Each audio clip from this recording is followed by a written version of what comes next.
What we witnessed from the Seattle Seahawks in that divisional round contest was, to be perfectly candid, an exhibition of such total control that it bordered on the mundane from a spectator's tension perspective. Let me be clear. I am an enormous proponent of this Seahawks franchise. I have believed in their potential from the very outset of this campaign. My faith in Sam Darnold has been steadfast and vocal from the beginning. Yet, I must confess, this particular game was devoid of suspense. A final score of 41-6 simply does not furnish the drama, the nervous anticipation, or the edge-of-your-seat tension that defines playoff football. This was, unequivocally, an absolutely dominant, commanding, and overwhelming performance from start to finish. The prevailing sentiment for Seahawks supporters at this moment must be one of unbridled elation. There's an amusing anecdote here. When the lead ballooned to such an insurmountable margin, I captured a screenshot of Brock Purdy's statistical line, reasoning that garbage time and prevent defense might allow for a cosmetic touchdown or two to slightly inflate his final numbers. The remarkable truth is that screenshot became instantly irrelevant because the situation for the 49ers actually deteriorated further. That singular detail underscores how meticulously dialed in and interconnected this Seahawks collective was throughout the entire 60 minutes. They operated with zero complacency. The magnitude of the lead was irrelevant. The possession of momentum was a foregone conclusion. Every player, coach, and unit understood on a fundamental level that a game is concluded only when the clock officially reads 0. They were prepared, focused, and granted no quarter, taking absolutely nothing for granted. From an offensive standpoint, Sam Darnold experienced a remarkably straightforward outing. He executed a beautiful pinpoint touchdown throw to Jackson Smith-Njigba and connected on several other nice passes to Cooper Kupp. However, this is not the type of contest that provides genuine insight into what will be required from the offense in subsequent, more challenging rounds. The ground game was ruthlessly efficient. 33 carries for 175 yards, averaging 5.3 yards per attempt, complemented by 3 rushing touchdowns.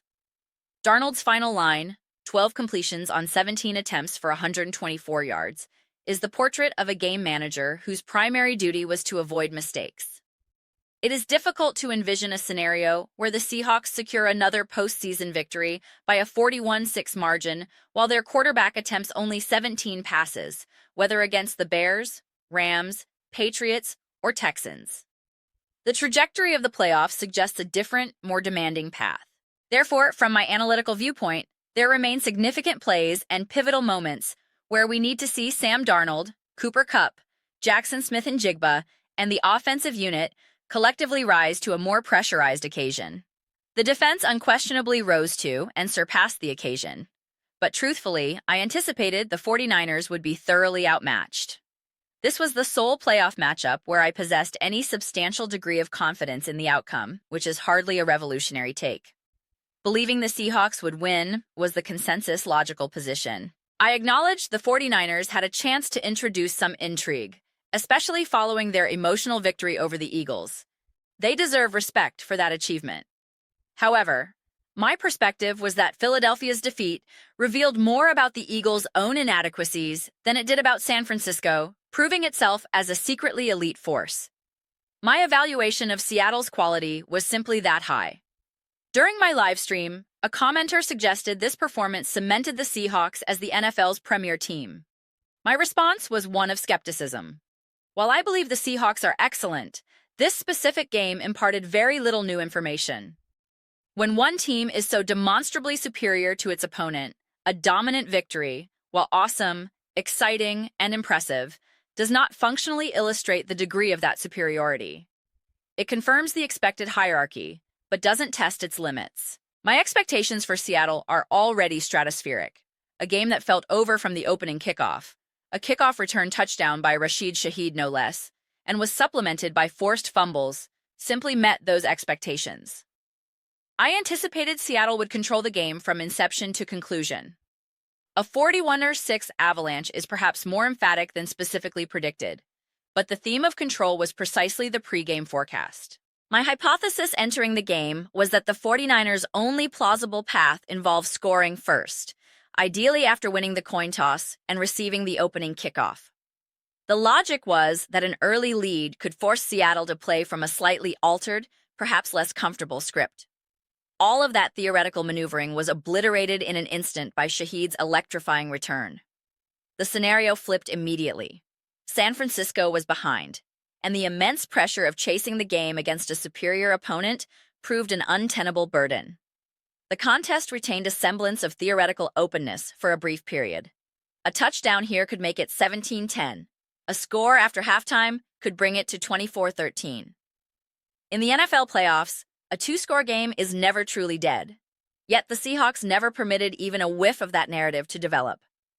They authoritatively and completely suffocated any possibility of a competitive resurgence. It was profoundly impressive. This leads to a fascinating paradox regarding the offense. The unit posted 41 points, yet the underlying metrics are not eye-popping. 4 for 10 on third down, 19 total first downs. Scoring 41 points while your quarterback throws only 17 passes is a statistical anomaly.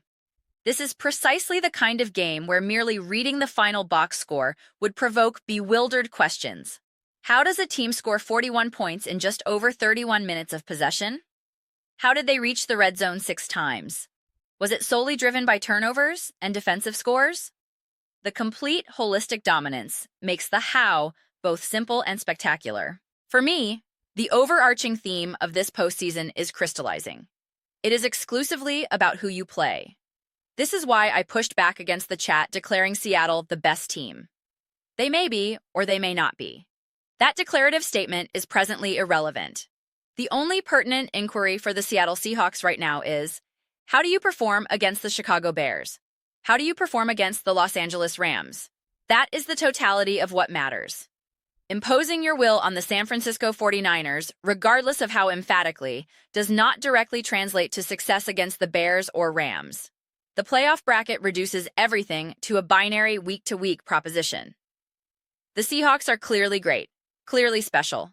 They possess home field advantage, robust health, a balanced offense, a stifling defense, elite receivers, shrewd coaching, a potent run game, a steady quarterback, a formidable defensive line, and a cohesive secondary. They have all the constituent components. But the question remains, do you show up and execute against the Rams or the Bears? Yes or no? If you show up to your capability, you likely win. If you do not, you will lose, irrespective of how magnificent you looked the previous week. This is the reality for a team with legitimate, tangible Super Bowl aspirations. At this juncture, it has transcended aspirations. The expectation within that building and among its fan base must be to win the championship. This is no longer merely a delightful resurgence story. The Seahawks are back narrative. The context has radically shifted. They are the #1 seed, coming off a divisional round demolition, and stand one victory away from the Super Bowl. Following a performance of this magnitude, anything short of reaching, and indeed winning, the Super Bowl becomes borderline unacceptable. This elevated standard is why I can somewhat facetiously remark that the game was boring or means nothing in the grand forward-looking scheme. It is already a forgotten data point. The focus has instantaneously telescoped to the next, far more formidable challenge. The Seahawks are, quite frankly, the favorites to win the Super Bowl at this moment.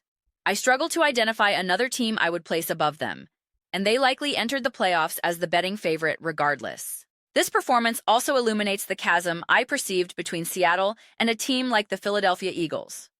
Contrasting what the Seahawks accomplished with what the Eagles offered in their narrow victory is a study in night and day disparity. I do not expect Seattle to replicate this 41-6 margin against opponents like the Rams or Bears. However, the performance emphatically showcases the ceiling of their capability. My firm belief remains that the 49ers were simply in a much lower competitive tier this season. Therefore, while a blowout win is satisfying and confidence-building, its diagnostic value is limited. I am only marginally interested in the blowout itself. My entire interest is consumed by the next question. What do you do against the Bears? What do you do against the Rams? We will discover their opponent shortly, but the nature of the challenge will elevate dramatically. This game, for all its spectacle, was a zero-pressure environment for Seattle after the initial minutes. It could foster a sensation that playoff victories are easily attained. A young player like Jackson Smith-Njigba might think, this isn't so hard. The entire organization is rightly riding an enormous wave of positive feeling. Herein lies a subtle danger.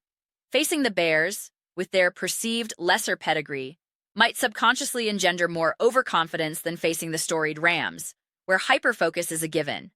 However, I have significant faith that head coach Mike Macdonald and his staff possess the maturity and messaging to preclude such a pitfall. Macdonald has demonstrated a keen ability to prepare his team.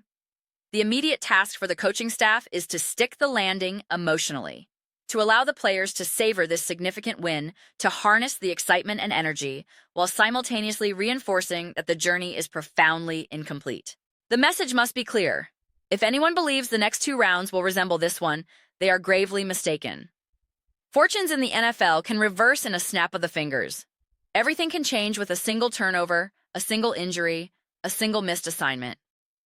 I am intensely curious to observe how Macdonald navigates this crucial psychological phase, managing the euphoria of a massive win while cultivating the necessary edge, focus, and slight anxiety required for the next, greater battle.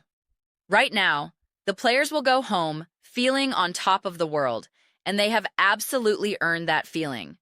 Yet the most critical work remains. The job is not done. Those are my comprehensive reflections on this Seattle Seahawks tour de force. This was the first unequivocally dominant victory of the current playoffs, and one of the most lopsided in recent postseason memory. A 41-6 scoreline is just ridiculous in its one-sidedness. I would absolutely love to hear your detailed thoughts and analyses. What is your assessment of the Seahawks following this performance? Do you share my view that its diagnostic power is limited, or do you believe it cements their status as the team to beat? Please share your perspectives in the comment section below.